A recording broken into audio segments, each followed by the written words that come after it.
반갑습니다. T5를 사용하시는 여러분, 후지필름 1타 강사 올라포토라고 합니다. 마침내 T5에 관련된 카메라 매뉴얼 영상을 진행을 해보려고 합니다. 이번 강좌는 T5의 다양한 모드들을 총망라해서 총 5강으로 영상을 제작할 계획입니다. 강의를 천천히 돌려보시면서 T5의 좋은 기능들을 많이 숙지하시고 최대한 활용해서 좋은 사진 찍으시는데 도움이 되었으면 좋겠습니다. 자, 영상 그럼 시작하기에 앞서서 구독과 좋아요, 알림 설정 눌러주시면 다음 강의를 업로드할 때 바로바로 소식을 전달받으실 수 있으실 겁니다. 그럼 준비된 화면으로 바로 넘어가 볼까요? 지금 제가 T5의 화면으로 넘어왔는데요. 지금 화면에 보이시는 세팅부터 차근차근 한번 진행을 해보도록 하겠습니다. 이번 1강에서는요, 이 메뉴 버튼을 눌렀을 때 우리가 가장 처음 만나게 되는 I.Q 이미지 퀄리티 메뉴에 대해서 제가 차근차근 하나씩 풀어서 설명을 드려보겠습니다. 자, 그러면 첫 번째 화면부터 바로 만나볼까요? 자, 우리 T5를 열게 되면요, 이미지 품질 설정에서 첫 번째로 이미지 크기부터 만나볼 수 있는데요. 이미지 크기 같은 경우에는 기본적으로 선택을 하셨을 때 라지의 3:2 포맷을 선택하시는 게 이 카메라의 모든 픽셀을 사용할 수 있는 최고의 화질을 뽐낼 수 있는 선택이라고 할 수 있습니다. 라지에서도 3:2, 16:9, 1:1, 4:3, 5:4 이렇게 총 5가지의 포맷을 라지로 촬영을 할 수가 있어요. 예를 들어서 여러분이 1:1을 선택하게 되면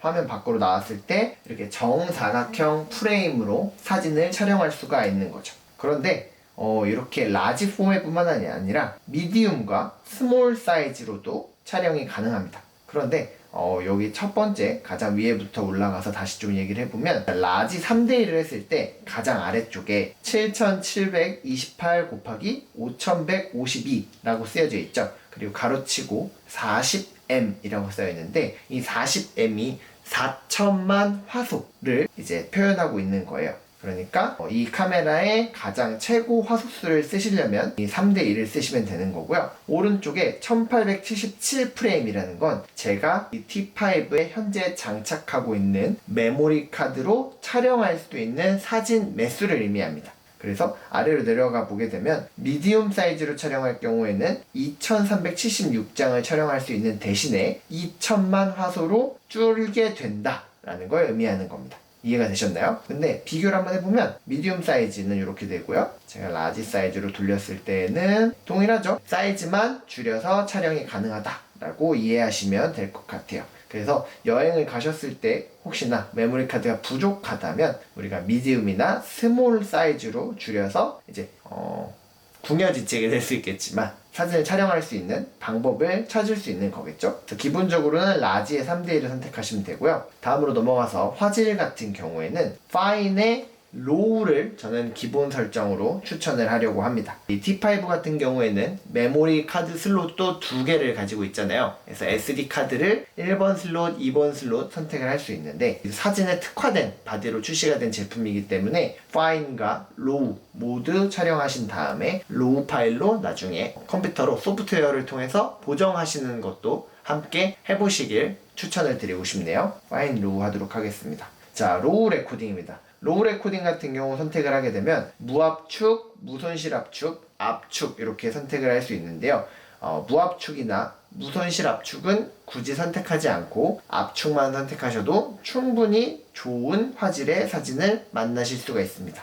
혹시나 그래도 더 큰 나중에 인화할 사진을 촬영하고 싶다고 하시면 무손실 압축 정도 선택하시는 걸 추천드릴게요. 일단 저는 기본적으로 압축으로 세팅을 할 겁니다. 자, 그리고 JPG와 HEIF, GIF 파일인데 선택은 기본적으로는 JPG를 선택하시면 됩니다. 자, 여기까지 선택을 한 다음에요. 자, 다음 만나볼 게 필름 시뮬레이션이네요. 필름 시뮬레이션 같은 경우에는 이 T5는 이렇게 메뉴 버튼에 들어오셔서 여기서 선택을 하나씩 고르시면 됩니다. 우리는 총 20가지의 필름 시뮬레이션이 T5에 저장된 걸 알 수가 있어요. 차례차례 한번 읽어보면 하나, 둘, 셋, 넷, 다섯, 여섯, 일곱, 여덟, 아홉, 열, 열하나, 열둘. 아크루스부터는 오른쪽으로 넘어오셔서 열셋, 열넷, 열다섯. 모노크롬도 16, 17, 18, 19. 마지막에 세피아까지 총 20개 필름 시뮬레이션 저장이 되어 있는 카메라다 라는 걸 알 수가 있고요. 아래쪽에 지금 모노크롬 색상 관련된 이 메뉴가 지금 비활성화가 되어 있잖아요. 이 경우에는 이 필름 시뮬레이션에서요, 우리가 흑백과 관련된 걸 켜주셔야지만 사용이 가능합니다.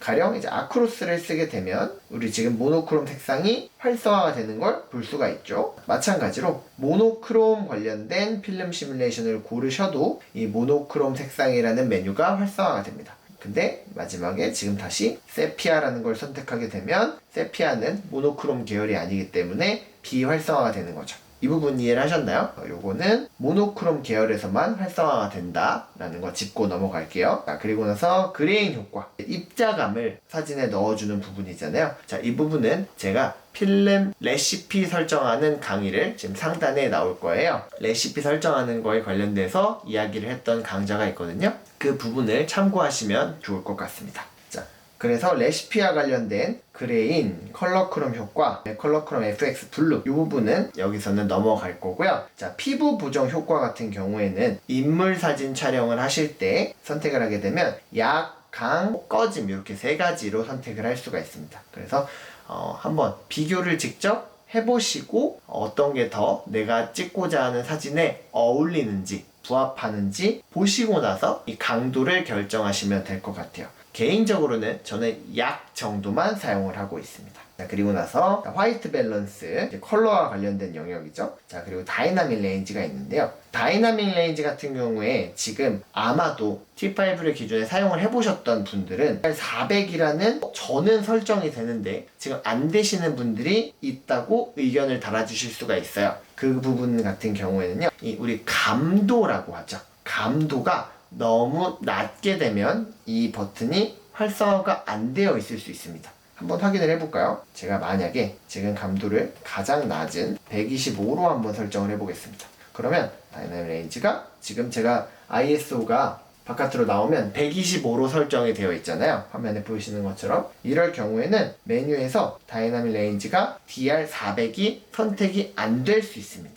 이럴 경우에는 감도를 좀 높여주시면 지금 제가 다이얼을 돌리고 있거든요. 돌리면 돌릴수록 200과 400도 살아나는 게 보이시죠? 이 DR 다이나믹 레인지 같은 경우는 감도 다이얼을 돌려서 높여주셔야지만 400까지 사용이 가능하다는 점 참고해 주시면 되겠습니다. 그래서 일단 기본적으로 다이나믹 레인지 저는 오토로 설정을 하겠습니다. 자, D레인지 우선, 톤 곡선, 색 농도, 샤프니스 이거는 모두 컬러와 관련된 부분이라서 여기서는 따로 컨트롤 하지 않을 거고요. 장노출 노이즈 리덕션부터 다시 얘기를 해보겠습니다. 장노출 노이즈 리덕션 같은 경우에는 기본적으로는 저는 풀을 해놓고 쓰기를 추천드립니다. 보통 장노출이라는 건 셔터 스피드를 굉장히 길게 하고 나서 찍는 사진을 말하잖아요. 이럴 경우에는 굉장히 어두운 곳에서 찍는 경우가 많을 텐데 그럴 경우에만 사용을 하시면 되고요. 기본적으로는 오프를 해놓고 쓰시다가 필요하실 때 ON으로 설정을 하시면 됩니다. 세팅과 관련해서는 기본적으로는 오프로 하자라고 말씀을 드릴게요. 자, 회전현상 보정입니다. 회전현상 보정 같은 경우에는 지금 저는 후지필름의 번들 렌즈를 T5 카메라에 마운트를 한 상태거든요. 그래서 이 회전현상이 ON이라고 켜져 있는데 혹시나 후지필름 카메라의 렌즈가 아니라 시그마나 혹은 탐론과 같은 다른 제조사의 렌즈를 장착하셨을 경우에는 회전현상 보정이 오프로 되어 있거나 비활성화 되어 있을 수도 있습니다. 이 부분 같은 경우에는 너무 크게 우려하지 않으셔도 돼요. 그래서 회전현상 보정 같은 경우에는 같은 카메라 회사와 같은 카메라 렌즈를 마운트했을 때 렌즈의 한계를 소프트웨어적으로 극복할 수 있는 기능적인 보완이라고 생각해 주시면 되겠습니다. 자, 이어서 컬러 스페이스. 컬러 스페이스는 sRGB 색 영역을 골라주시면 됩니다. 우리가 익숙하다고 어도비 RGB 고르시면 안 돼요. 자, 픽셀 매핑. 이 부분은 우리가 만지지 않아도 됩니다. 픽셀 매핑은 넘어갑니다.